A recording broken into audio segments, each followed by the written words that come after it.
சம்பளங்கிறது நீ 30 நாள் வேலை பார்க்கறதுக்காக மட்டும் இல்ல. அந்த சம்பளத்தை வச்சு உன் பொண்டாட்டி பிள்ளைங்களை காப்பாத்தணும். அதுக்காக தான். நீ என்னடானா அவங்க எல்லாரையும் அடிச்சு தொடுத்துட்டு வர சம்பளத்துல ஜாலியா சுத்திக்கிட்டு இருக்க? அவ என் கூட ஒத்து போக மாட்டா சார். அடிக்கடி சண்டை போட்டு அவங்க அம்மா வீட்டுக்கு போயிடுறா சார். இது பாரு, இந்த உலகத்துல எந்த புருஷன் பொண்டாட்டியும் 100% ஒத்து போறது இல்ல. அவங்களுக்குள்ள 1008 ஈகோஸ், 1008 அபிப்பிராய பேதங்கள் இருக்கு. இருந்தாலும் அட்ஜஸ்ட் பண்ணி வாழல. டாக்டர், முதல்ல சம்பளத்தை கொடுக்க சொல்லுங்க. 3 மாசம் வாடகை பாக்கி. Nothing doing Wardha. நீ உன் பொண்டாட்டியோட வந்தாதான் இனிமே உனக்கு சம்பளம். இன்னும் 1 வாரத்துக்குள்ள நீ உன் பொண்டாட்டியோட வரல, அப்புறம் உன்னை வேலையை விட்டு அனுப்பிடுவேன். ஜாக்கிரதை. சார், தயவு செய்து இந்த ஒரு வாட்டி கருணை காட்டுங்க. முதல்ல நீ கருணை காட்டி உன் பொண்டாட்டி பிள்ளைங்களை கூட்டிட்டு வா. அதுக்கப்புறம் நான் உனக்கு கருணை காட்டுறேன். போ போ வரதா, போ.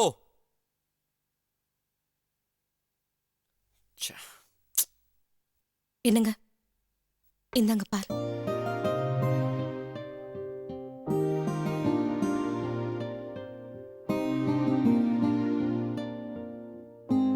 என்ன பாரு அப்படி பாக்குற? இல்ல, ஒரு வார்ட் பாய கூட அவன் பொண்டாட்டியோட சேர்ந்து வாழ்ந்தாதான் சம்பளம்ங்கிறீங்க. அப்போ ஷைலஜாவை மட்டும் எங்க டிவோர்ஸ் பண்ண சொல்றீங்க? என்ன பண்றது பாரு, அன்அவாய்டபிள் சிச்சுவேஷன். இதுக்கு ஷைலஜா ஒத்துக்கிட்டாளா? பாரு, உண்மையிலேயே பார்க்க போனா நான் தான் கொஞ்சம் தயங்கினேன். ஆனா அவ ப்ரிப்பேர்டாவே இருந்தா. அதெல்லாம் சரிங்க. ஆனா டிவோர்ஸ் ஆனதுக்கு அப்புறம் பாவம் ஷைலஜா தனியா என்னங்க பண்ணுவா? ஏன் பாரு, அவகிட்ட படிப்பு இருக்கு, டாக்டருங்கிற ஒரு புனிதமான தொழில் இருக்கு, 4 பேர் நல்லா இருக்குங்கிற எண்ணம் இருக்கு. அதனால அவளுக்கு ஒரு குறையும் வராது. அதெல்லாம் சரிங்க. என்ன இருந்தாலும் புருஷன் கூட இருக்க சந்தோஷமும் நிம்மதியும் அவளுக்கு கிடைக்காது இல்லையா? அதுக்காக தினம் பணத்துக்காக டார்ச்சர் பண்ற ஒருத்தனோட எவ்வளவு நாள் தான் போராட முடியும்? இது பாரு, புருஷன் பொண்டாட்டி 2 பேருக்கும் மனசு ஒத்து போனாதான் வாழ்க்கை சந்தோஷமா இருக்கும். இல்லனா தினம் தினம் போராட்டம் தான். சரி, வினோத் தூங்கிட்டானா? சரி, நான் ரூமுக்கு போறேன். சரியா?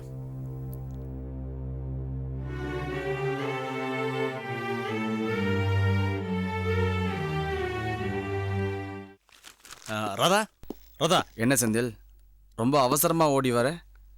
ஏதாச்சும் முக்கியமான விஷயமா? ரொம்ப ரொம்ப முக்கியமான விஷயம். என்ன? ராதா, இப்போ நம்மக்கிட்ட ஒரு செல்ஃபோன் திருட மாட்டியிருக்கான். அவன்கிட்ட இருந்து 16 செல்ஃபோனை ரெக்கவரி பண்ணியிருக்கோம். சரி, அந்த 16 செல்ஃபோன்லையும் நமக்கு தேவையான எவிடன்ஸ் இருக்கான்னு ஆப்ரேட் பண்ணி பார்த்தோம். கிடைச்சுதா? கிடைச்சுதாவா? இங்க பார், எவ்வளோ பெரிய எவிடன்ஸ் கிடைச்சிருக்கு பார்.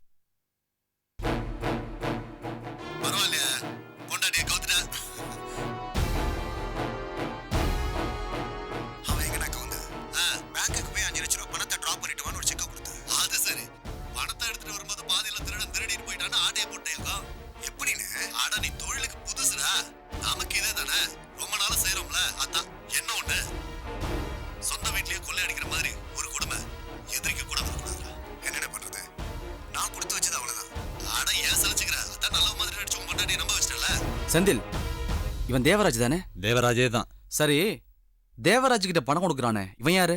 இவனை எங்கேயோ பார்த்த மாதிரியே இருக்க. ஆன்மீக முரசு பத்திரிகையோட ரிப்போர்ட்டர் தான் இவர், போட்டோகிராஃபர். அப்படிங்களா? உங்க பேரு சார்? என் பேரு சேகர். கரெக்ட். இவன் ஆன்மீக முரசு ரிப்போர்ட்டர் சேகர்னு சொல்லிட்டு பூஞ்சோல கிராமத்துக்கு வந்தான். இப்பதான் ஞாபகம் வருது. இதோட ஓனர்ஸ் யாரு? யாருன்னு எக்ஸாக்டா தெரியல. டாக்டர் சிவா, டாக்டர் ஷைலஜான்னு 2 பேர் வந்து கம்ப்ளைண்ட் பண்ணியிருக்காங்க. யார் அவங்க? 2 பேரும் சேர்ந்து சொந்தமாக ஒரு ஹாஸ்பிட்டல் நடத்திட்டு வராங்க. Very good Senthil, very good. இப்போ நமக்கு டைம் நல்லா இருக்குன்னு நினைக்கிறேன். அதான் எல்லா எவிடன்ஸும் தானாகவே வந்து மாட்டிக்கிட்டு இருக்கு. ஃபர்ஸ்ட் இவங்க 2 பேரையும் நம்ம மீட் பண்ணி ஆகணும். சின்னமணி நீ எனக்கு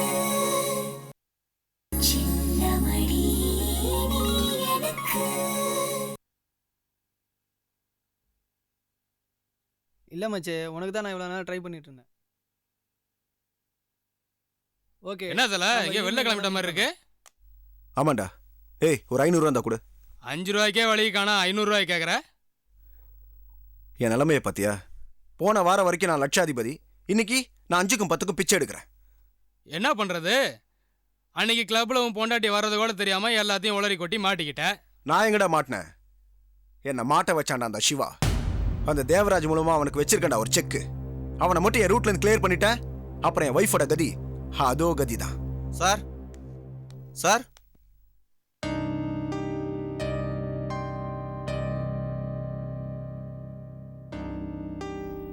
சொல்லுங்க. பிரதாப்ங்கிறது நீங்க தானே? ஆமா. உங்களுக்கு ஒரு ரெஜிஸ்டர் போஸ்ட் வந்திருக்கு.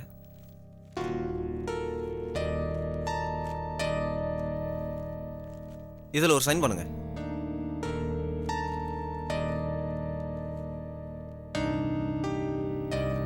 Thanks. Okay sir.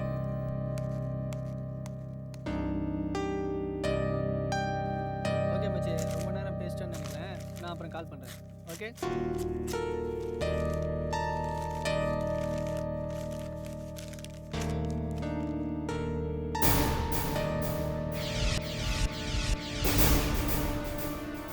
Shit. என்னதுலாச்சு? Divorce கேட்டு என் ஒய்ஃப் எனக்கு நோட்டீஸ் அனுப்பிச்சிருக்கடா. ஐயோ உங்கதி அதோ கதி ஆயிடும் போல் இருக்கு. அவ டைவர்ஸ் கேட்டா கிடைச்சிருமா? இல்ல நான் தான் கிடைக்க விட்டுருவேனா? ஏய், இவ்வளவு நாள் நான் அவளுக்கு கொடுத்ததெல்லாம் டார்ச்சரே இல்லடா. இனிமே கொடுக்க போறேன் பத்தியா? அதான்டா உண்மையான டார்ச்சர்.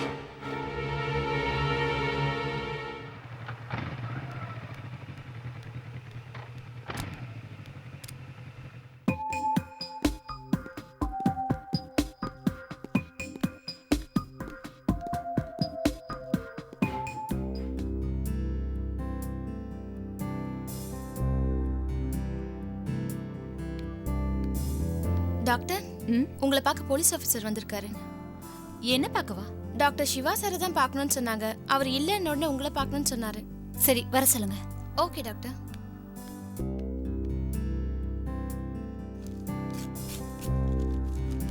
இதுல எழுதிருக்க மருந்தெல்லாம் கரெக்டா சாப்பிடுங்க. 2 நாள் கழிச்சு வந்து பாருங்க. சரிங்கம்மா. Excuse me. சொல்லுங்க சார். I M Radhakrishnan. உட்காருங்க. தேங்க்யூ.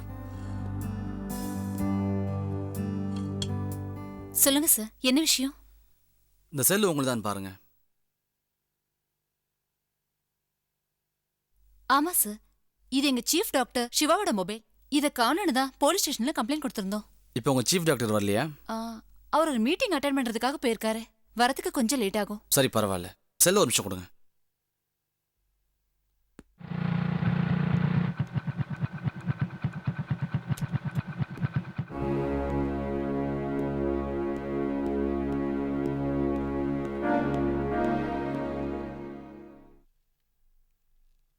இந்த வீடியோ கிளிப்ஸ்ல இருக்கிற ஆளுங்க யாருன்னு சொல்ல முடியுமா?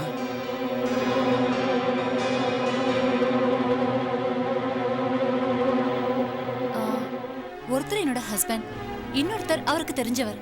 ஓ, இந்த 2 பேர்ல யார் உங்க ஹஸ்பண்ட்? ரைட்ல இருக்கவரு பேரு? பிரதாப். என்ன பண்ணிட்டு இருக்காரு? சொல்லுங்க மேடம், என்ன பண்ணிட்டு இருக்காரு?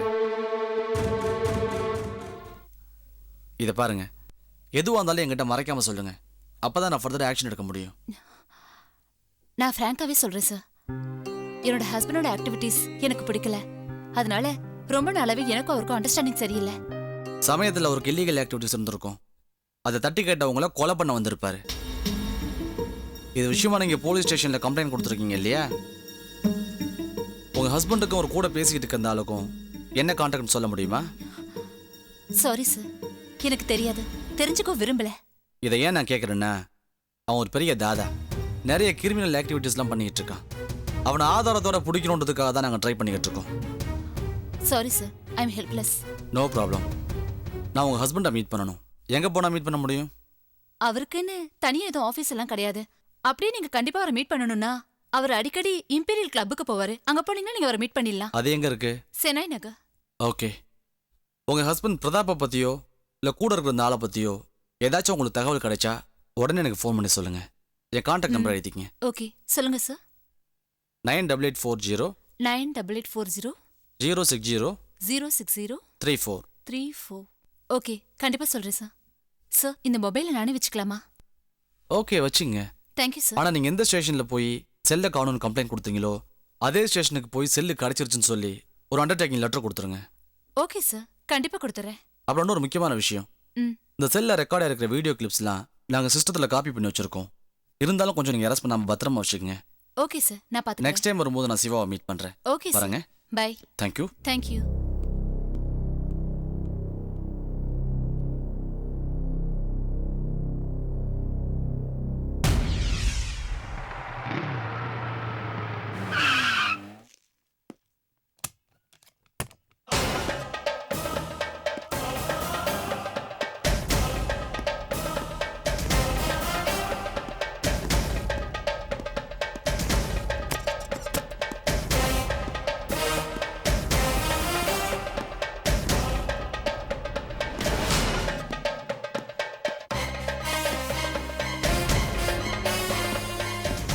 ஏய் எழுந்துடா. நீ பிரதாப்போட ஆள் தானே? இல்ல சார். பொய் சொல்லாத. பிரதாப் எங்க? சார் எனக்கு எதுவும் தெரியாது சார். ஏய் பிரதாப் எப்போ உங்க தானே வருவான்? ஆமா சார், எப்போதும் இங்க தான் சார் வருவான். இன்னைக்கு ஆளை காணோம் சார். அவனுக்கும் எங்களுக்கு எந்த சம்பந்தமும் இல்லை சார். எங்களை விட்டுருங்க சார். இதை பார், அவன் எப்போ இங்கே வந்தாலும் இமீடியட்டாக இன்ஃபார்ம் பண்ணணும். பண்றேன் சார்.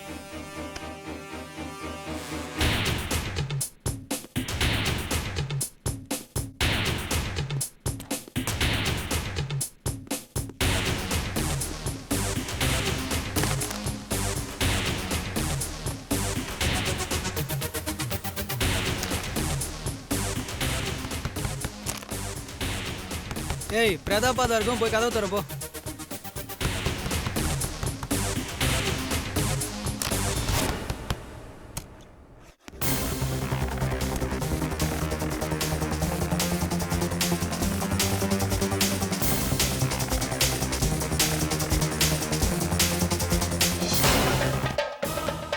போடா. பிரதாப் எங்க? அப்படி யாரும் எனக்கு தெரியாது. ஏய் பொய் சொல்லாத. உங்க எல்லாரோட ஹிஸ்டரி எனக்கு தெரியும். ஒழுங்கு மரியாதையா உண்மையை சொல்லல எல்லாரும் ஷூட் பண்ணிடு. சொல்றா. சொல்லிடுறேன் சார்.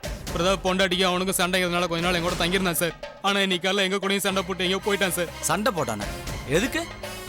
காலையில வெளியே போகணுன்னு காசு கேட்டான் சார். யாருக்கிட்டையும் இல்லைன்னு சொன்னோம். கோவப்பட்டு அவனும் பேச நான் ஒன்னும் பேச கடைசியில சட்டையை பிடிக்கிற அளவுக்கு ஆயிடுச்சு சார். இனிமேல் உங்க ரூம் பக்கமே வர மாட்டான்னு கோவமா போயிட்டான் சார். நீ சொல்றதெல்லாம் உண்மையா? சத்தியமா சார்.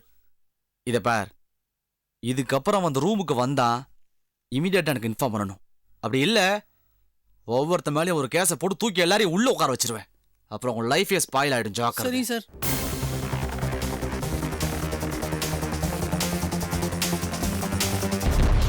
ஸோ தேவராஜ் பத்தின ஸ்ட்ராங் எவிடன்சஸ் உங்களுக்கு கிடைச்சிருக்கு. அப்புறம் என்ன ராதாகிருஷ்ணன், அவனையும் அவனோட ஆட்களையும் இமீடியட்டா அரெஸ்ட் பண்ண வேண்டியதானே? Why are you hesitating? இல்ல சார், தேவராஜை கொஞ்சம் விட்டு பிடிக்கலான்னு தோணுது சார். ஓகே, அதுக்கு என்ன காரணம் ராதாகிருஷ்ணன்? சார், தேவராஜ் ஒரு தனிப்பட்ட ஆள் கிடையாது சார். அவனுக்கு பின்னாடி ஒரு பெரிய நெட்வொர்க்கே இயங்கிக்கிட்டு இருக்கு.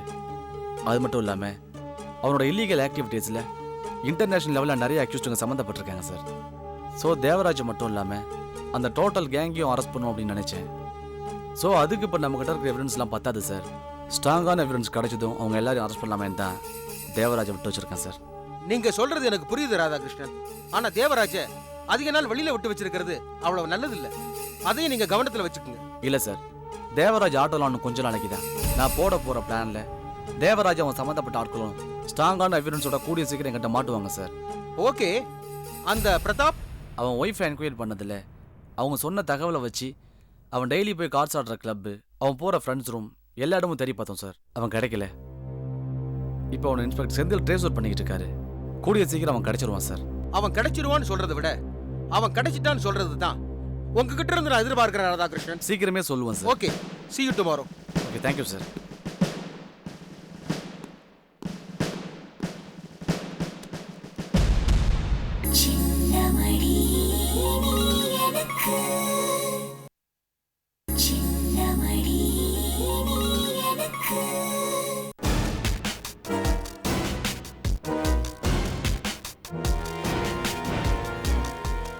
அண்ணே, அண்ணே, டீ கொண்டு வந்து 10 நிமிஷம் ஆச்சு, ஆறி போயிருக்கோம். வேற டீ கொண்டு வரவா?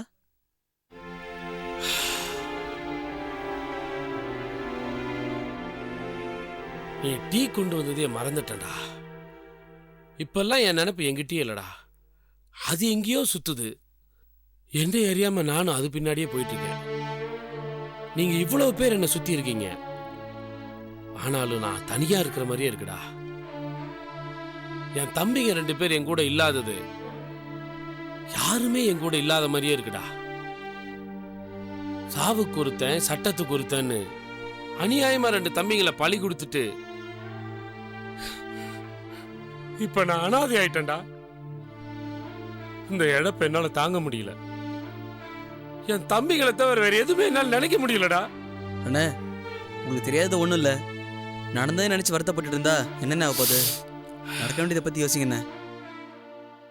உங்களை பார்த்தாலும் எதிர நிற்கிறவனுக்கு அடிவேறு கலங்கும். அப்படிப்பட்ட நீங்களே கலங்கி நிற்கிறீங்கன்னா அது காரணம் அந்த டிஎஸ்பி ராதாகிருஷ்ணன் தானே. அவனை எப்படி போட்டு தள்ளுறதுன்னு யோசிக்கண்ணே. இல்லடா ரவி, அந்த டிஎஸ்பி என் எதிரி தான். என் கண்ணு முன்னாடியே என்ன என்கிட்ட மோதிக்கிட்டு இருக்கான். அவனை நான் போட்டு தள்ளிடுவேன், அந்த நம்பிக்கை எனக்கு இருக்குடா. ஆனா என் முதுகு பின்னாடியே குடி பறிச்சிட்டு இருக்கிறானே ஒரு நம்பிக்கை துரோகி, அவன் யாருன்னு எனக்கு தெரியல. அவனை கண்டுபிடிச்சு காவு கொடுக்கணும்டா. Good morning. வா பிரதாப். என்னண்ணே, ஏதாவது முக்கியமான மேட்டர் பேசும்போது வந்து டிஸ்டர்ப் பண்ணிட்டேனா? முக்கியமான மேட்டர் தான், ஆனா உடனே முடிவெடுக்க முடியாத மாதிரி இருக்கு. அதை விட நான் பாத்துக்கிறேன். அப்புறம் ஓ மேட்டர் என்ன?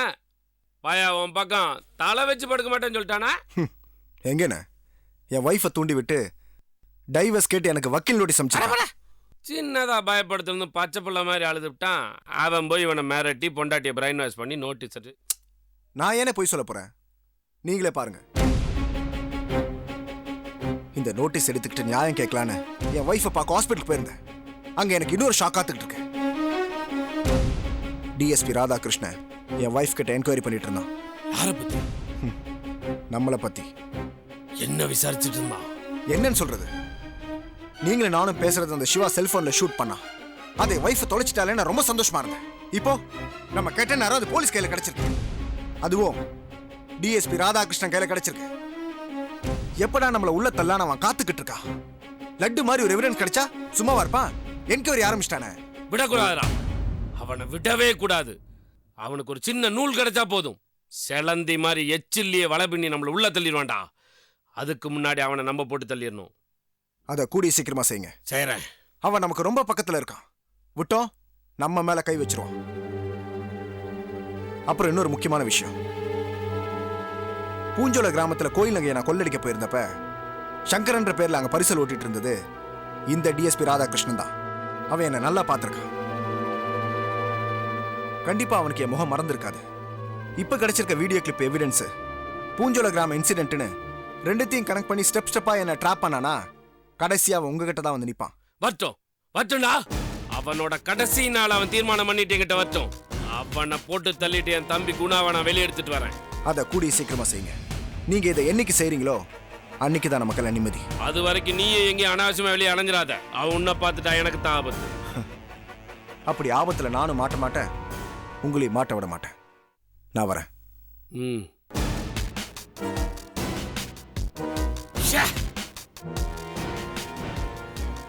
ராதாகிருஷ்ணா, என்ன பத்தியா விசாரிக்கிற? உனக்கு என் கையால தான்டா சாவு. அதனால தான் நீ என்னையே துரத்திக்கிட்டு இருக்க. வா வாடா.